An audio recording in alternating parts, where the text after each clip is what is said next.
Eric's voice rang out, firm and unwavering. "Mother, Your Honor, I thank you for your decision, but I respectfully choose to refuse this inheritance." Thomas stood there with his mouth hanging open, unable to believe what he had just heard. The classic colonial-style mansion in suburban Connecticut was brightly lit tonight, but a chilling tension hung over the dining table. It had been a very long time since all three Wilson children had gathered together in the house where they grew up. Margaret Wilson, a 68-year-old woman with platinum hair neatly pinned into a bun, sat at the head of the table. She still carried the calm, sharp composure of someone who had once managed the finances of the entire family, yet a trace of exhaustion was etched deeply into her eyes. Dinner was served with perfectly roasted beef and expensive red wine, but the atmosphere was thick with discomfort. The clinking of knives and forks against porcelain plates rang out sharp and hollow. Polite small talk about the weather, about last weekend's football game, was nothing more than a fragile cover masking the real purpose that everyone at the table silently understood. When dessert had just been placed on the table, Margaret gently set her napkin down and reached beneath the table, pulling out a dark blue leather-bound folder. The room fell into absolute silence. Margaret glanced across the three faces seated before her. Her voice rang out, steady yet firm. "I don't want to beat around the bush. I want everything to be clear while I'm still mentally sound enough to decide for myself, rather than letting others decide for me when I'm lying on a hospital bed." The air in the room shifted instantly, as if an electric current had just run down each of their spines. Thomas, the eldest son, leaned forward instinctively. His eyes locked onto the folder, his brows knitting together with calculation. In Thomas's mind at that moment, there was no longer an image of his aging mother, only numbers that could save his company from the brink of bankruptcy. Greed mixed with anxiety was written plainly across his face. Linda, the middle daughter, took a small sip of wine to hide a faint, knowing smile. She glanced at her brother, then back at her mother, her eyes darting quickly as she measured gains and losses, calculating how convincingly she needed to play the role of the devoted daughter to gain the upper hand. Only Eric, the youngest son, seated at the far end of the table, behaved completely differently. He did not glance at the folder even once. He quietly pulled out his chair, stood up, and walked over to Margaret, pouring her a little more warm water. Eric leaned down, his voice low, gentle, and filled with concern. "Mom, your hands are shaking a bit. Are you tired? Maybe we should talk about this another day. You need to rest early tonight." Margaret looked up at Eric softly. For a brief moment her expression softened before quickly returning to the necessary seriousness. From that very instant, the stark contrast of her own children was laid bare under the dazzling chandelier lights. After that dinner, the atmosphere within the Wilson family grew even more suffocating, yet daily life inside the mansion continued on. Eric did not change at all. He still kept his routine of stopping by his mother's house every Tuesday morning and Friday afternoon. His pickup truck was not as flashy as Thomas's Porsche or Linda's Mercedes, but it always arrived on time. He was the only one who remembered Margaret's cardiology appointments, the one who patiently sat for hours in waiting rooms, heavy with the smell of disinfectant, just to hold her hand when she came out and say, "It's okay now, Mom." Not only that, none of the small repairs in the vast house ever required outside help. From the chandelier bulbs high up on the ceiling, the leaking pipes in the basement, to trimming the thorny rose bushes Margaret loved so dearly, everything was handled by Eric alone. He worked in silence, without complaint, never once boasting about his efforts. To Eric, it was simply a son's responsibility. an expression of gratitude toward the woman who gave him life and raised him. Yet through the distorted lens of greed worn by Thomas and Linda, those pure acts of devotion were twisted into something far more sinister. Thomas, drowning under mounting debt, watched Eric repairing the roof under the scorching midday sun through the security cameras, then called Linda. His voice was thick with resentment and mockery. "Look at the youngest one, playing the silent hero, huh? He knows Mom is sentimental, so he's using this pity play to get into her head." Linda, sitting at a luxury spa getting her nails done, replied in the sharp tone of a seasoned manipulator. "Don't underestimate him. That's a smart investment. A little sweat and spare time in exchange for Mom's gratitude and then the lion's share of the will. Someone who pretends not to care about money is usually the greediest of all, Thomas. He's buying Mom's affection with the things we're too busy to do." In their eyes, Eric was not a devoted son, but a formidable rival employing a subtle strategy of emotional manipulation. They could not believe that genuine affection without expectation existed in this world. That suspicion slowly turned into fear, pushing them to act faster before the hypocrite gained every advantage. A few days after that fateful dinner, Thomas and Linda secretly met at an exclusive upscale bar in the city center where dim golden lights and soft jazz music were enough to conceal even the darkest intentions. Eric was not there, and certainly not their mother. Thomas downed a glass of hard liquor in one gulp, his face flushed from both alcohol and the anxiety burning inside him. Debt from a failed real estate investment was tightening around his throat day by day. "Did you see the way Mom looked at Eric the other night?" Thomas growled, slamming his glass onto the marble countertop. "She's already softening. If we don't do something, that broke little bastard is going to walk away with everything. He's brainwashing her day by day with those stupid faucet-fixing tricks." Linda, in contrast to her brother's volatility, maintained a chilling calm. She slowly swirled her cocktail, her eyes sharp as a scalpel. "Calm down, Thomas. Anger only ruins things. I've been watching closely. Eric isn't simple. His devotion is too perfect, so perfect that it's suspicious. Mom is getting older, her memory is declining, and her emotions are unstable. This is the perfect time for someone like Eric to manipulate her." Linda leaned forward, lowering her voice into a venomous whisper like a snake ready to strike. "We can't sit around waiting for Mom to announce the will. We need an insurance plan." "What do you mean?" Thomas frowned. "Conservatorship," she enunciated each word clearly. "We need to prove Mom is no longer mentally fit for financial decisions, that she's being subjected to undue influence by Eric. If the court declares her legally incapacitated, control of the assets will go to the legal guardian, and that guardian has to be us or a lawyer we appoint, not Eric." Thomas froze for a moment. The idea of turning his still healthy mother into someone deemed incapable sounded cruel, but in his current desperate situation, it felt like a lifeline. His expression slowly shifted from hesitation to agreement. "You're right," Thomas nodded, his voice trembling with excitement. "I know a few lawyers who specialize in family disputes. We need to prepare everything starting now, before Eric has time to react." In the shadows of the bar, the two heads leaned together, beginning to map out an intricate legal scheme to strip their own mother of her autonomy, all under the guise of protecting the family. 1 week later, the atmosphere inside the Wilson family library grew thick, as if a storm were about to break.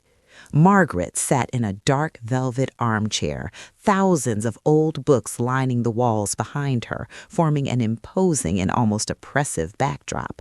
In front of her lay 3 copies of a draft will, freshly prepared by her personal attorney.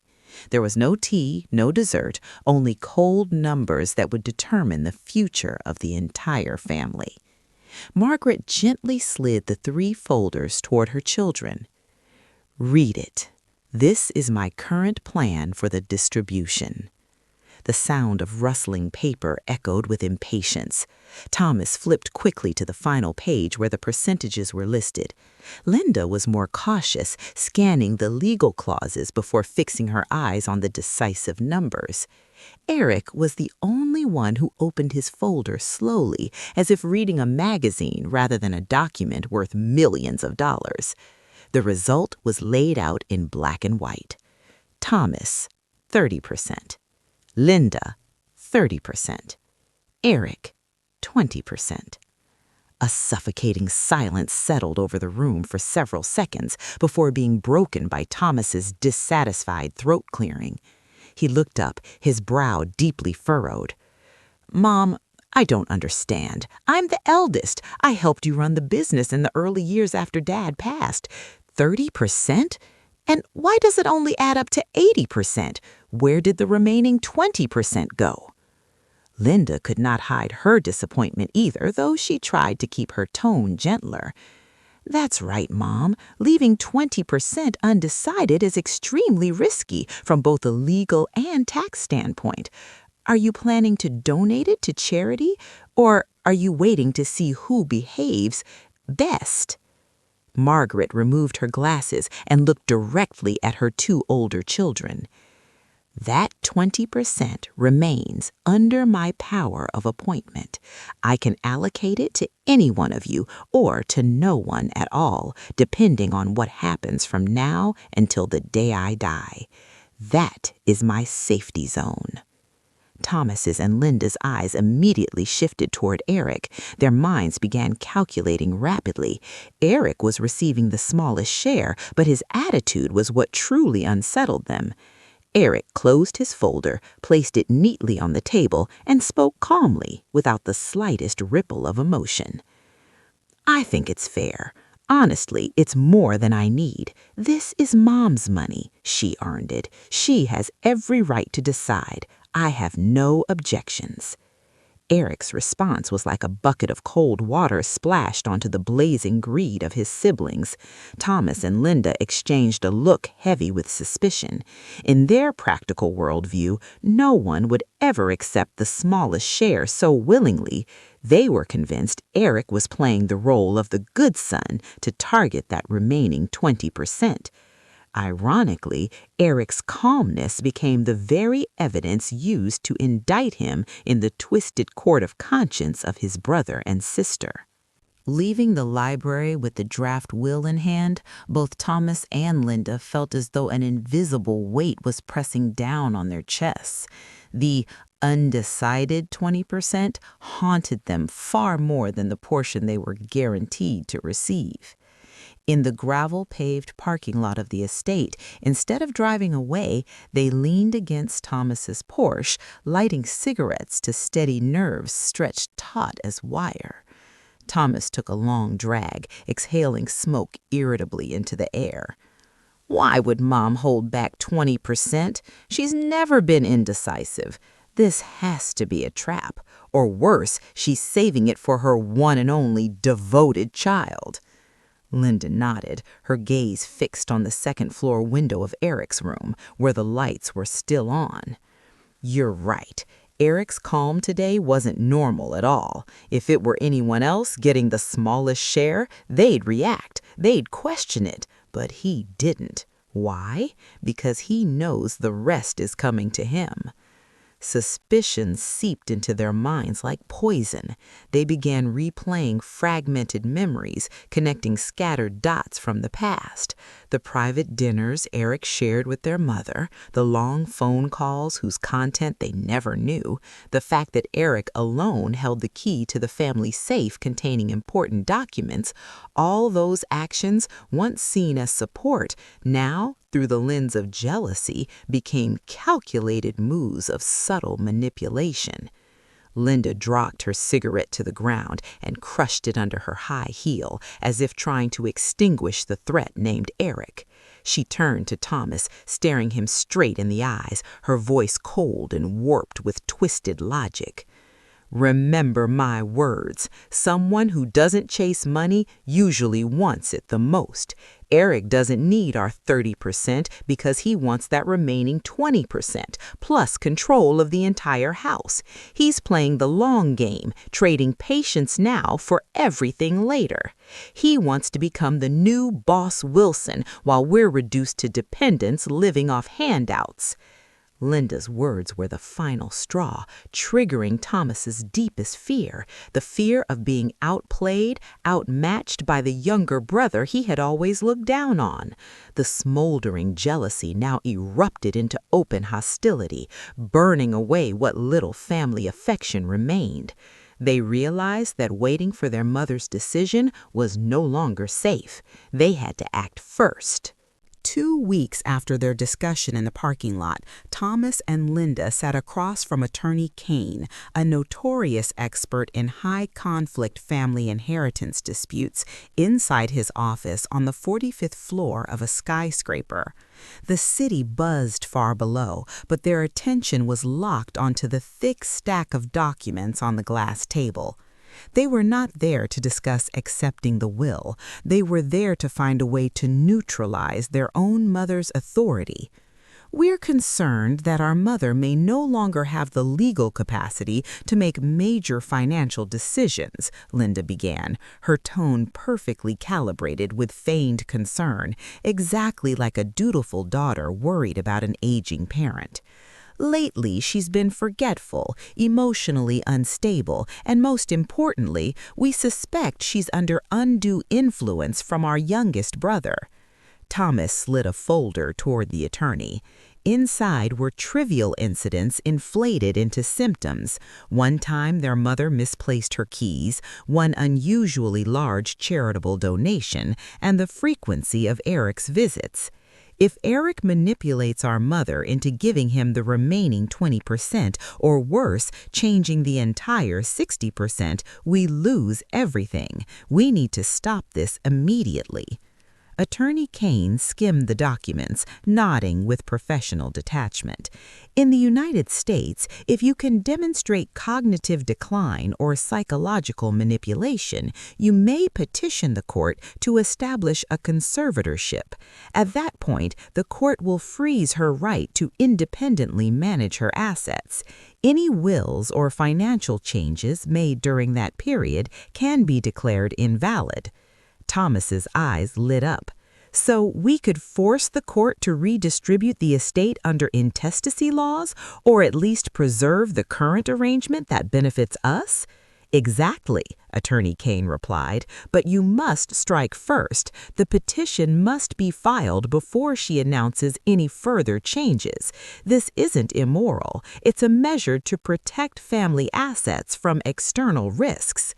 The lawyer's words acted like a sedative, soothing Thomas and Linda's consciences. They exchanged a quick nod of agreement. In their minds, suing their mother was not an act of betrayal. It was a strategic and necessary move in this financial chess game.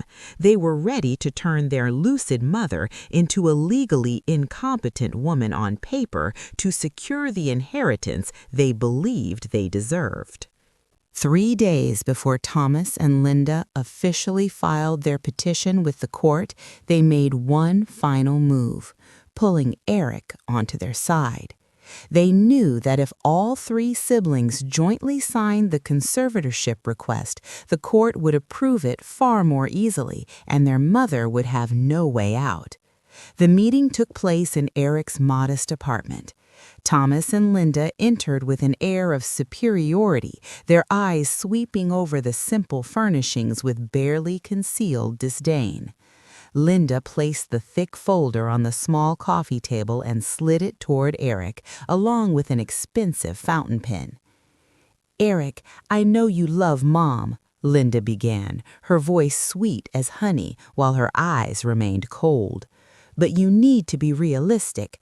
Mom is getting older and the family assets are at risk. We need unity. Just sign here confirming she shows signs of cognitive decline and we'll gain full control. You'll still get your 20%, maybe even more from the reserve. We're family. We protect each other." Eric picked up the folder and flipped through the pages. His eyes scanned the cold legal language accusing his still clear-minded mother of being legally incapacitated, confused, unable to care for herself. Each sentence felt like a knife stabbing into his sense of dignity. He knew better than anyone that just that morning his mother had baked bread herself and completed the New York Times crossword flawlessly. The room grew heavy with silence. Thomas lost his patience, tapping his fingers sharply at the table. "Sign it, Eric. Don't be an idiot. If you're not with us, you're against us. And I'll warn you now, our lawyers won't go easy. Do you really want to stand against the whole family?" Eric gently set the folder down and pushed it away, as if it were something filthy. He stood up and looked straight at his siblings, the usual gentleness gone from his eyes, replaced by unyielding resolve. "You call this protecting the family?" Eric said, his voice low but each word clear. "This is the most cowardly betrayal imaginable. I know Mom is healthy. I know she's lucid, and I would rather walk away with nothing than sign a death sentence for her dignity." "You'll regret this," Thomas roared, his face flushed red. Eric walked to the door and opened it, pointing outside. "You should leave. My position is clear. I will not stand against my mother. If you choose to sue her, prepare yourselves, because I will stand on the other side, beside her." The door slammed shut behind Thomas and Linda. At that moment, the final fragile thread holding the Wilson family together snapped completely. The battle lines were drawn. On one side, money and calculation. On the other, loyalty and moral conviction. 1 month later, the hearing on the petition for conservatorship over Margaret Wilson officially began at the State Superior Court. The large courtroom, paneled in dark polished oak, radiated a cold, intimidating sense of authority. On the petitioner's side, Thomas and Linda sat beside an expensive legal team, their faces carefully made up to convey the anguish and helpless concern of devoted children watching their elderly mother lose her mind. Thomas's and Linda's strategy was methodical and ruthless.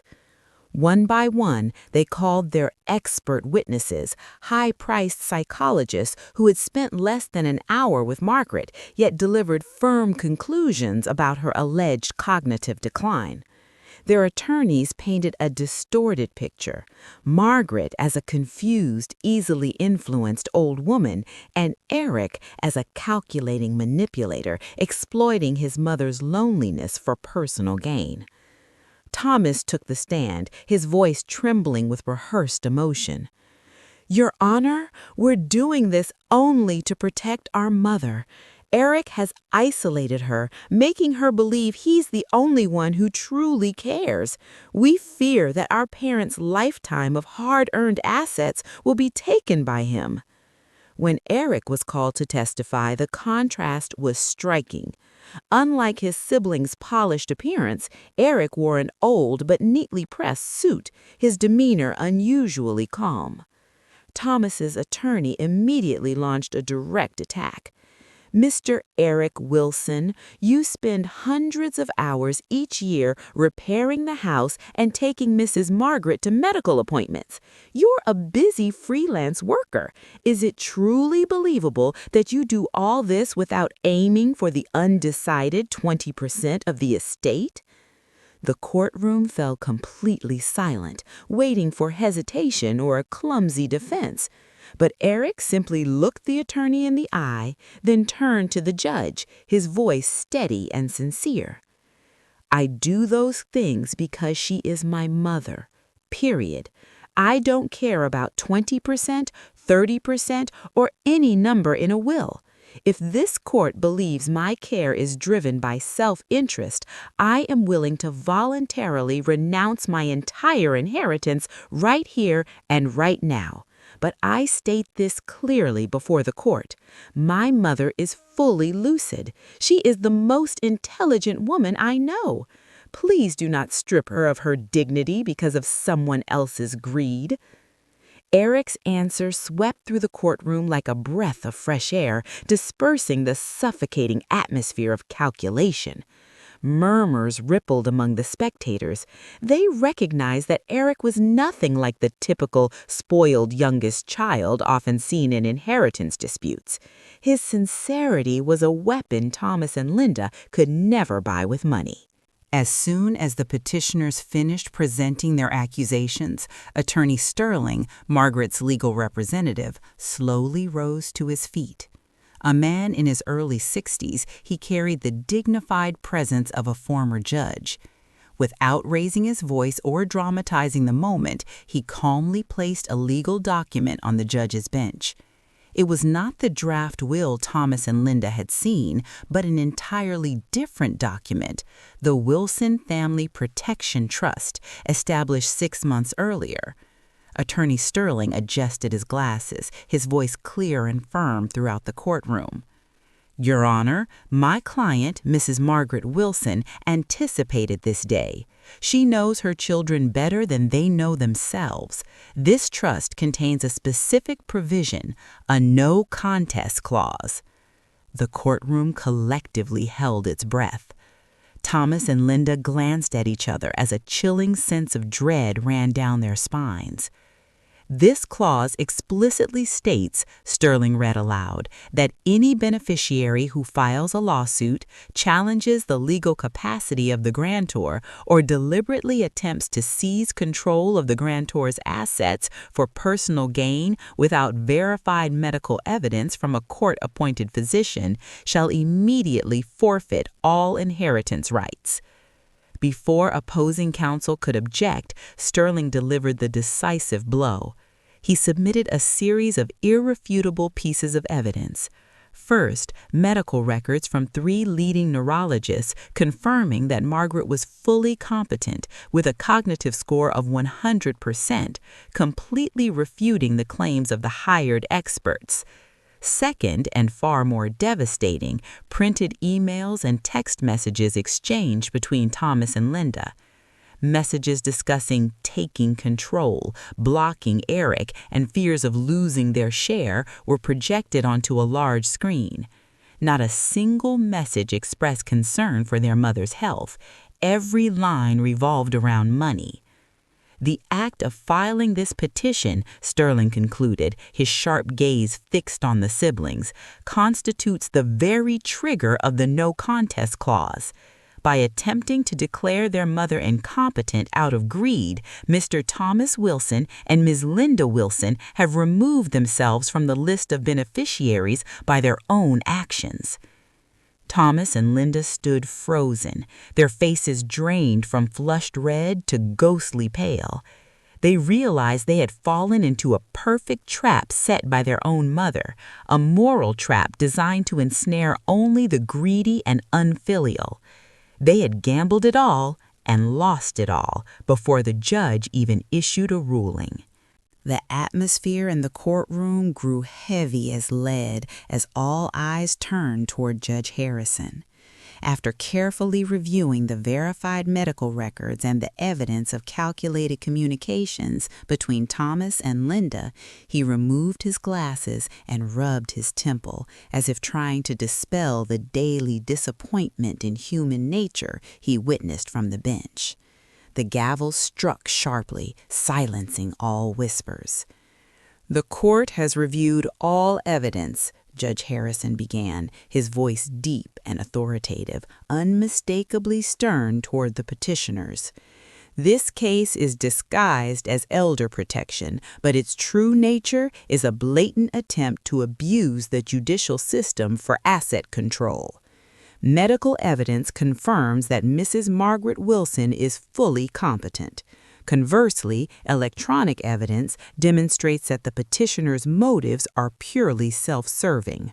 He paused, staring directly at Thomas and Linda, who now avoided his gaze. You willingly stepped into the restricted zone of the family trust. The court rules as follows. The conservatorship petition is dismissed in its entirety. Furthermore, pursuant to the no contest clause of the Wilson Family Protection Trust, Mr. Thomas Wilson and Miss Linda Wilson are hereby stripped of all inheritance rights to Mrs. Margaret Wilson's estate. A low gasp rippled through the courtroom. Thomas collapsed back into his chair, clutching his head in utter despair. Linda remained frozen like a statue, her carefully applied makeup cracking under the weight of shock. 1 minute earlier, they dreamed of controlling the family empire. Now they were left with nothing, no money and no dignity. The judge turned to Eric. As for Mr. Eric Wilson, since he did not participate in this petition and has shown full respect for his mother's autonomy, his rights under the existing legal documents remain intact. He continues to be a lawful beneficiary under the current terms. The ruling was final. To most observers, Eric appeared to be the winner. He had thwarted his sibling's scheme and retained his modest 20%. Yet there was no triumph on Eric's face, only sorrow. He looked at his broken siblings and knew that, despite winning the case, this family had been irrevocably destroyed. As Judge Harrison prepared to leave the bench, a low murmur of chatter began to ripple through the courtroom. Thomas and Linda slumped into their seats like lost souls, while Eric quietly gathered his belongings, showing not the slightest hint of triumph. But at that exact moment, a voice rang out, sharp and steady, bringing everything to a halt.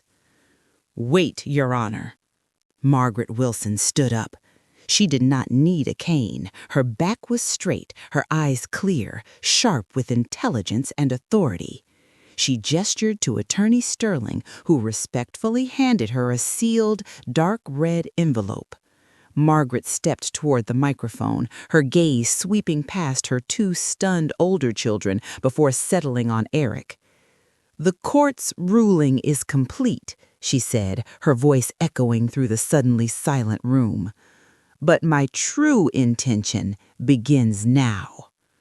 The 30-30-20 draft will you saw at home," Margaret continued calmly, "was never meant to be real. It was a moral test. I wanted to see who would accept it and who would let greed take over." She tore open the envelope and pulled out a brand new document stamped with a bright red notarization seal. "Because Thomas and Linda have proven that money matters more to them than a mother's dignity, their portions are hereby revoked under the exclusion clause, and that wealth will not disappear." She turned to Eric, her eyes glistening with pride and unwavering resolve. "I now formally announce my final and official will. 50% of the entire Wilson family estate shall be transferred immediately to my youngest son, Eric Wilson. You are the only one who demanded nothing, calculated nothing, and therefore you deserve the most." A wave of gasps exploded across the courtroom. Thomas and Linda stared in disbelief, mouths agape, unable to utter a single word. They had been consumed by fear that Eric might receive a mere 20%, only to discover that their own greed had pushed half of the family fortune, tens of millions of dollars, straight into his hands. But Margaret was not finished. "The remaining 50%, she said firmly, will be donated in full to the city's community trust to build nursing homes and schools for underprivileged children. The elderly are not weak. They are simply waiting for the right moment to teach their children one final lesson. And today's lesson is worth this entire fortune." The courtroom fell into stunned silence before the sheer magnitude of the reversal. Eric, once the smallest beneficiary, had now become the greatest heir. Karma had delivered its justice with ruthless precision and absolute fairness. As the courtroom remained frozen in shock over Margaret's decision to give Eric 50% of the estate, all eyes turned toward the winner. Thomas and Linda, though broken, could not hide the jealous glares they hurled at their younger brother. They assumed Eric must be secretly savoring his victory, that his act of being the good son had finally paid off beyond imagination. But Eric did not smile. He slowly stepped away from the witness stand and walked toward his mother. Taking her wrinkled hands in his, he turned to Judge Harrison and spoke with calm determination. "Mother, Your Honor, I am grateful for your decision," Eric said evenly, "but I must respectfully refuse this inheritance." The silence was so complete, it felt as though a pin could drop and echo. Thomas's jaw fell open. No ordinary person could turn down tens of millions of dollars. Eric offered a faint smile and continued. "My siblings believe I repaired the house and drove our mother to medical appointments because I was struggling financially, because I needed money. But the truth is, I did those things because I wanted to, not because I needed financial support." He reached into his suit pocket and placed a neatly folded financial statement on the attorney's table. "I am an independent cybersecurity systems consultant, and I've been fortunate enough to build my own assets. My current personal net worth exceeds $20 million US. I've been financially independent for 5 years. I never said a word because I didn't want money to poison what little family time we had left." Thomas and Linda went pale. Their faces burned with humiliation, as if struck across the face. They had torn each other apart, sold their conscience for money, fighting over wealth that Eric, the brother they always underestimated, had already earned many times over without ever boasting. The wealthiest child among them had been the quietest one all along. Eric turned to his mother, his eyes gentle. "Mom, your money should be used to spread the values you taught me. I ask that my entire 50% be merged into the community charity fund you just announced, supporting healthcare for the elderly and scholarships for underprivileged children. I don't need more money. I only need you to stay healthy." The courtroom erupted. Judge Harrison nodded in deep admiration. Margaret smiled through tears of joy rolling down her cheeks. This final twist was not only a crushing blow to Thomas and Linda's greed, it was the clearest possible truth. The one most deserving of wealth is often the only one who doesn't need it. Eric walked out of the courthouse with empty hands, just as he had entered, but in the eyes of everyone present, he was the richest and most honorable man in the room. The courthouse doors closed behind them, drawing a sharp line between two completely different worlds on the same stone steps. Thomas and Linda staggered toward the parking lot, the harsh midday sun burning down on their humiliation. Their arrogance was gone. Their schemes were gone. They were now truly empty-handed. Massive legal fees loomed, old debts approached their deadlines, and the future ahead was a bleak landscape of bankruptcy and isolation. Thomas looked at Linda. Linda looked at Thomas. No longer allies, only reflections of each other's catastrophic failure.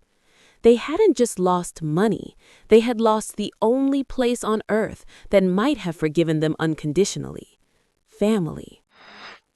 Meanwhile, at the courthouse entrance, Margaret stepped out with a lightness she hadn't felt in years, as though a tremendous burden had finally been lifted. She ignored the luxury cars of her older children and walked straight toward Eric's old pickup truck. Eric opened the door for his mother and carefully fastened her seatbelt. He had not gained a single dollar from the vast inheritance, but the way people in the courtyard looked at him with respect and admiration was a fortune Thomas and Linda could never buy in a lifetime. "Let's go home, Mom," Eric said softly. "The roses are blooming. I'll make you some tea this afternoon and we'll sit and watch them together."